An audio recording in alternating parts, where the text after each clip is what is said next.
Hi guys! Welcome back to my YouTube channel. Today's video is very special because it's a request from one of my amazing followers. Special shout out to DYSvlogs. She requested a DIY guitar and chose the color pink. So today we make it happen. If you also want a special shout out like DYSvlog, just comment your video request below, whatever is DIY idea or something you want me to try. I'd love to hear it and give you a shout out in my next video. Now, let's start our project. So, here's the materials that we needed. We need white pipe cleaner, pink and black pipe cleaners, lighter, pliers and scissors, keychain ring, any kind of paperboard, Stamen Buds, bottle cap, and also ballpen. First step. You need to sketch a guitar shape on the paperboard. Start by tracing two connected circles and make sure they are straight. Pause the video if needed.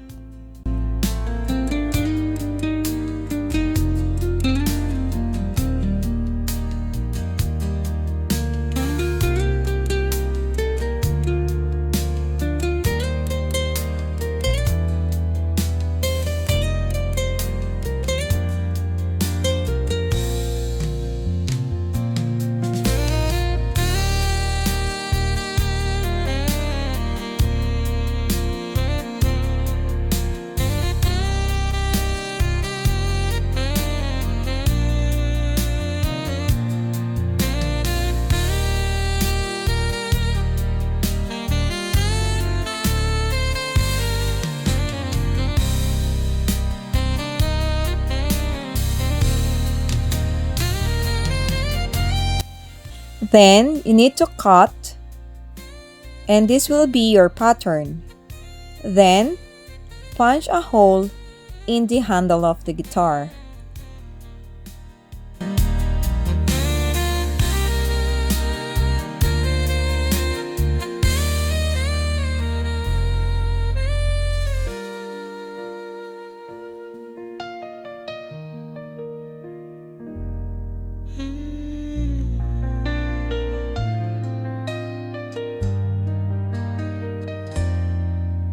Step 3. Use the pink pipe cleaners to form 4 circles for the guitar body.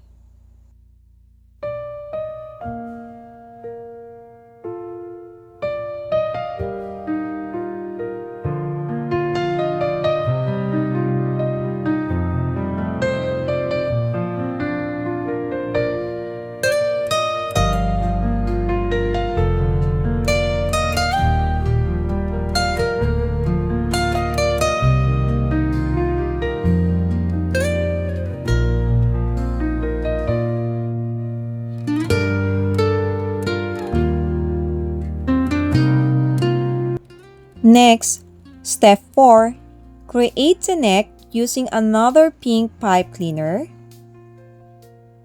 If one isn't enough, connect more to complete the shape.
Step 5.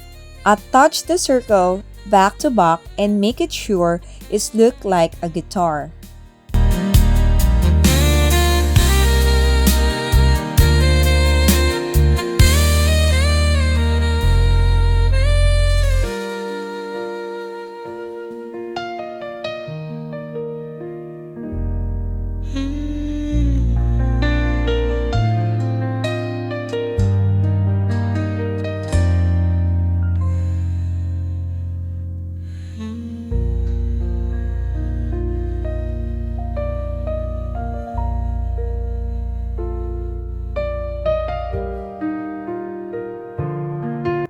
Step 6.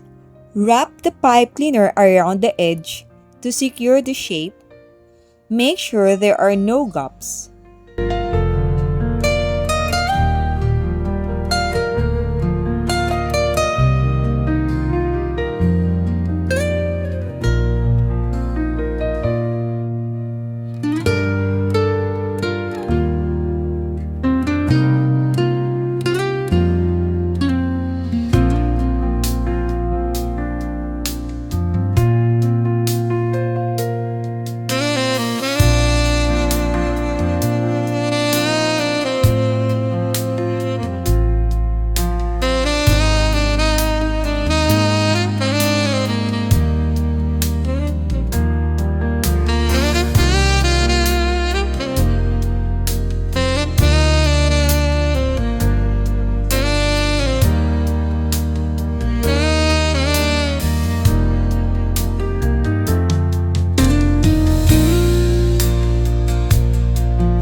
Step 7. Use the black pipe cleaner to make the bridge, knot, and string. Burn it gently with a lighter until it looks like wire. Please be careful. Then glue it in place.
Step 8.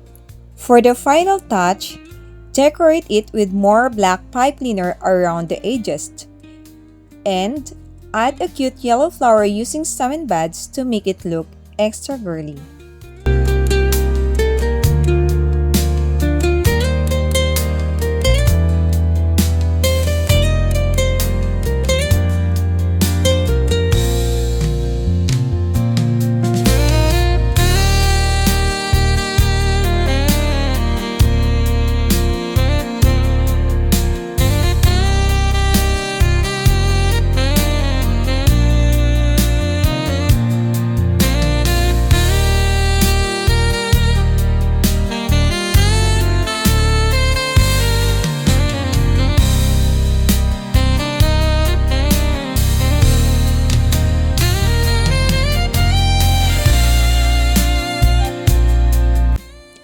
And there you have it, our DIY mini pink guitar. If you like this video, don't forget to like, share, and subscribe. And again, thank you DYSvlog for the lovely idea. Got a request? Comment below and I might feature your ideas next. With a special shout out just for you. Thanks for watching and see you next time.